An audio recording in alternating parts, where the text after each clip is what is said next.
Hello, this is Jay Mitchell, and we are back with another episode of the Libertarian Uncensored podcast, going over all the posts on the Libertarian Uncensored subreddit. Let's get right into it. So first we have Tread on Me, posted by Goran Person 777, and that's a meme. It's the Gadsden flag, the Don't Tread on Me flag, and it says when the government power is discussed, and it's the Don't Tread on Me flag, as I said, and then it says when corporate power is discussed, and it's the Gadsden flag was modified with this as the snake is chained up and got a gag in its mouth, and it says, "Oh, please tread on me." And yeah, my thoughts on that are, personally, just because authoritarianism is from a corporation rather than the government doesn't mean it's not authoritarian. But with that being said, everyone has to interact with the government.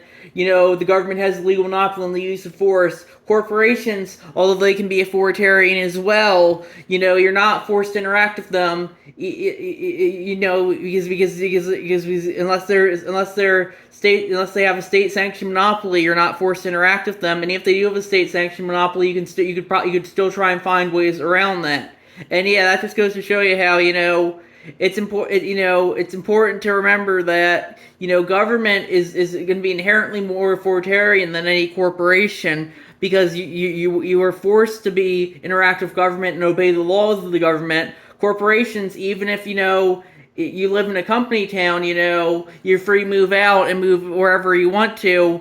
And yeah, if you want to, if you want to live in a company, if work for a corporation, that's fine. And if you want to leave your job and go to another corporation, that's fine. But you need to always obey the government unless you move to a place where there's another government, and that's just there's always going to be a government there. There's not necessarily always going to be a corporation there.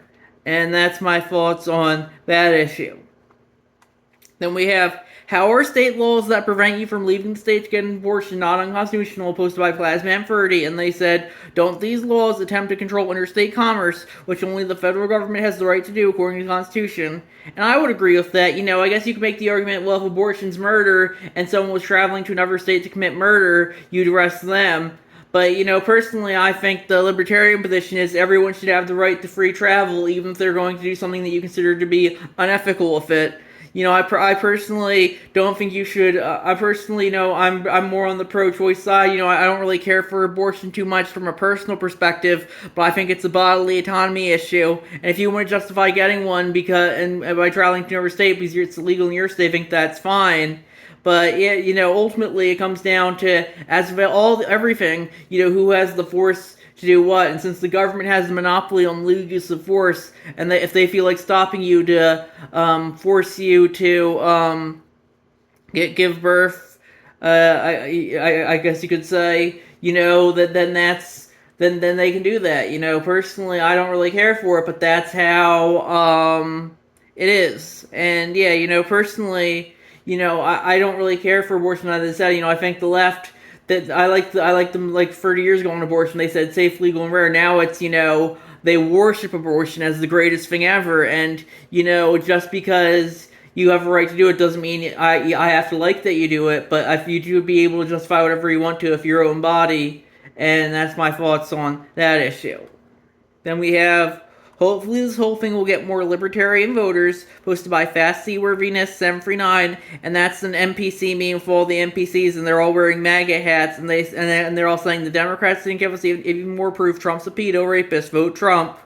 And yeah, it just goes to show you the whole Epstein stuff, just goes to show you that, both branches of the Uniparty are complicit in regards to being blackmailed by Epstein and his very likely ties to the Israeli CIA, that is Mossad. And that just goes to show you that you can't trust either party. They might say they're vastly different, but they're really much more similar than they are different. They both want to use the state to control you and enforce their values on you, and they're both puppets of the Israeli government.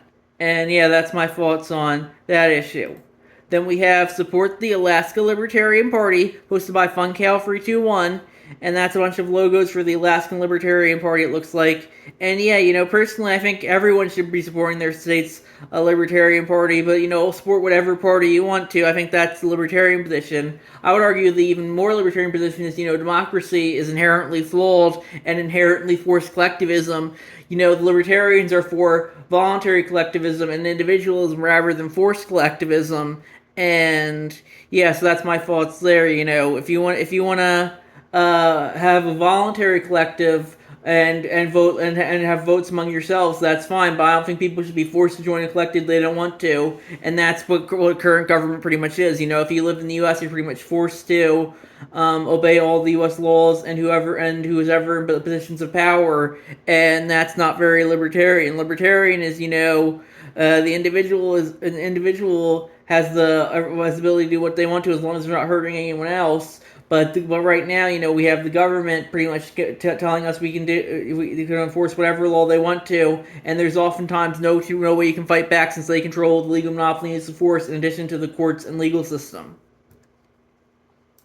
Then we have Democrats should get behind California secession to escape Trump's power over their revenue and benefits, and that's an article from CBS News. Leaders of Colexit petition plan to start over a refile ballot initiative, and that's posted by Spears Simeon. They added, a country can be part of NATO or the UN without being run by the organizations.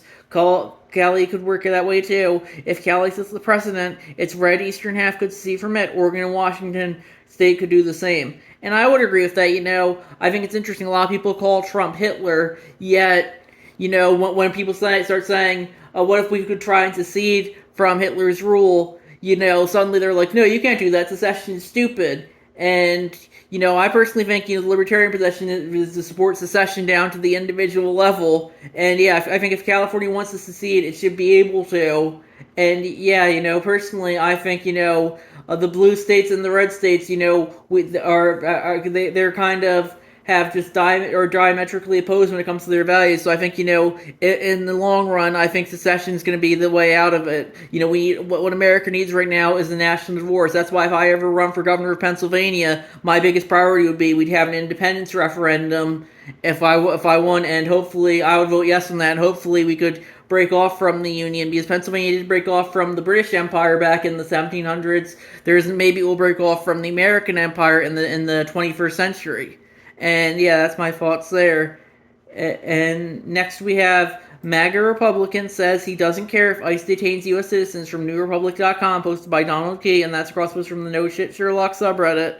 And yeah, personally, I don't really care for ICE. I think they're just another free alphabet agency. But ultimately, they have the government monopoly and legal force to detain whoever they want to, even if they are U.S. citizens. And sometimes there's nothing you can do about it. That's why no one should have a monopoly on anything, especially the legal use of force. Because ultimately, if you have a monopoly on something, it's going to be abused, and you definitely see that in regards to the government monopoly on the legal use of force. Then we have, before he died, Jeffrey Epstein reportedly revealed that he was responsible for Trump and Melania meeting, claiming the first time he slept with her was on my plane, posted by Help with Eating, and that's crossed from the FOMA subreddit. And yeah, it just goes to show you, as George Carlin said, it's a big club and you ain't in it. Donald Trump may market himself as this outsider and renegade politically, but he's just as compromised and complacent as the rest of them in regards to being on Epstein's list and all that. And that's my thoughts on that issue. Then we have Donald Trump, Ghislaine Maxwell, and Epstein survivor, and their happy weekend together, posted by Help Feeding, and that's another crosspost from the FOMA subreddit. And yeah, that's looks like it's a newspaper article. And then the person who posted the original post said, Aniska Giorgio is an Epstein survivor. If you can read more about what she said publicly about Epstein Maxwell and over many reasons matter, the article posted a link to Aniska to Donald Trump in November 1997, and she's been in Epstein Maxwell's orbit for 84 years by 1997. The article states that Trump and Aniska were introduced by Matt and Maxwell, specifically Ghislaine, at a New York party, after which the trio traveled to Mar-a-Lago for a happy weekend together. Aniska was installed in one of Trump's New York apartments. The Sunday Mirror is a gossip rag formerly owned by Maxwell's father. A natural question is whether there exists any corroborating evidence that an incident in this nature actually occurred. He doesn't for interview, and Aniska said, I met Donald Trump in New York at a Bulgaria party, which he had, and I was generally flattered. Indeed, there was a Bulgaria party in November from 1997, 1884, the Sunday Mirror article was published. Several other sources put Trump at the party. For example, NYT at the time, Trump had recently divorced from his second wife, Marla Maples, and had been photographed out and about with Max only weeks prior. Finally, flight logs from inside, but also booked his lane. GM and table below table in New York on the day of the party. And they have the table, and then they have thank you for your interest in this matter. And yeah, personally, as I said, I think Trump's probably guilty, but that doesn't absolve the Democrats either, particularly, and it also doesn't absolve Reddit, I would say, because Reddit, they let Ghislaine Maxwell moderate one of their largest subreddits for years. And, people say, oh, Maxwell Hill might not be Ghislaine Maxwell, even though it very likely is, because there's too many too much evidence in my regard that they're the same person. And yeah, it just goes to show you that a lot of people will say it's all Donald Trump and the out group is under with Epstein, but in reality, I would say I bet a lot of people are complicit in both branches of the Uniparty and in a lot of big business and big tech as well. Like as I said, Ghislaine Maxwell was a Reddit mod for a while on one of the largest subreddits in the World News subreddit. And yeah, so with that, I think we're gonna wrap it up. I'll see you guys in the next episode. Bye.